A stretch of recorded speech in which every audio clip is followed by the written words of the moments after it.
No one is coming to save us. We keep hearing the same refrain over and over and over again. In fact, I've been repeating it myself.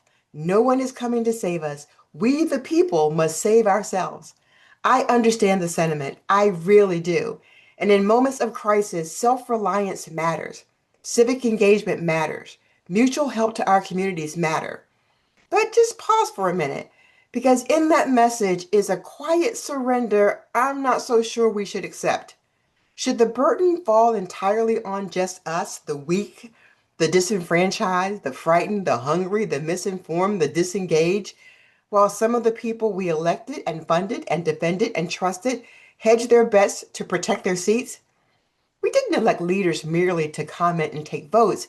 We elected them to help shape the future, to warn us, to stand between us and the deep, deep black hole, the one we find ourselves. Every day, our elected officials ask us for money, for time, for votes, and for faith. What we're not consistently getting, though, is courage proportional to the danger we find ourselves. If no one is coming to save us, then why are they all there?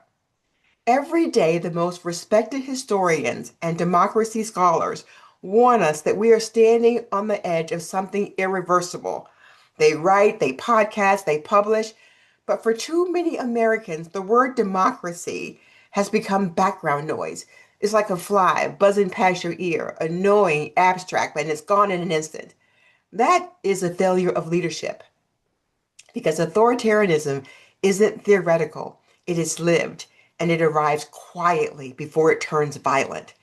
It looks like this: a press that exists, but it doesn't tell the truth, courts that function, but only for the connected. Elections happen, but the outcomes are decided before the first ballot. Protests are no longer a right, a risk. Speech is free, but only if it flatters the man in power. Religion is protected, but only if it conforms. Law enforcement doesn't protect the public, it enforces obedience. And neighbors fear each other instead of the people that are actually taking away their rights. This is not alarmist, it's not hyperbolic, but this is in the global authoritarian playbook. As my husband would say, look at that Google machine. If we are in an existential crisis, if 250 years of self government is about to be destroyed, then the silence isn't just confusing, it's indefensible.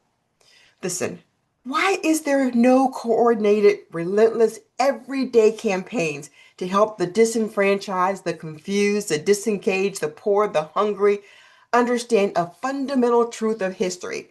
That no matter how bad things feel today, no matter how seductive the promises made by the strong man are, it always gets worse. Why aren't our leaders saying that plainly? Why isn't there a daily disciplined effort to explain that authoritarianism doesn't relieve suffering, it multiplies it? When freedom is traded for order and racism, the first people crushed are always the most vulnerable, no matter your color. If this is truly an arc that we're standing on, then people deserve more than warnings whispered in op-eds and the talk of the price of eggs.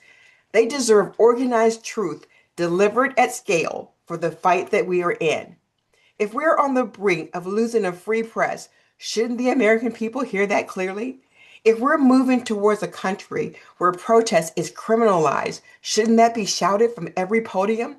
If religious freedom is being narrowed into a state approved belief, shouldn't people of faith be warned? If wealth is the only power and billionaires are heard, shouldn't working people be told who sold them out? If this is a constitutional crisis, then why isn't there constitutional level urgency? Why isn't every Democrat in the House, the Senate, speaking from the same sheet of music every day with the same clarity, using the same language?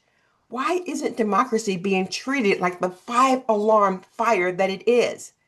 History doesn't remember the careful, it remembers the brave.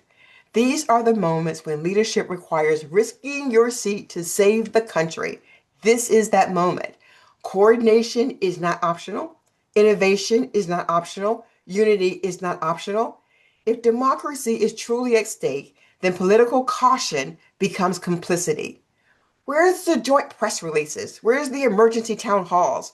Where's the relentless, coordinated truth telling across every platform in every state, every district? And if this moment is as dire as scholars say it is, then why isn't every living former president, Democrat and Republican, standing together in front of the American people to tell the truth about what is coming if we don't act? If our future is on the line, why does it feel like the public is being asked to panic, but the leaders sort of whisper and only a few disparate voices are shouting? We, the people, matter. We must act. We must save the nation as movements save nations. But there is a bargain at the heart of democracy, and right now it's being broken. We show up, we vote, we organize, we donate, we believe.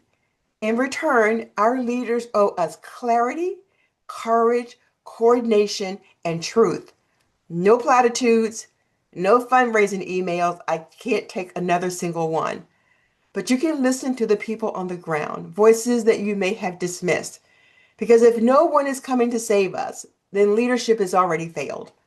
But if we're going to save ourselves, then at least throw us some rope to help us pull ourselves to shore.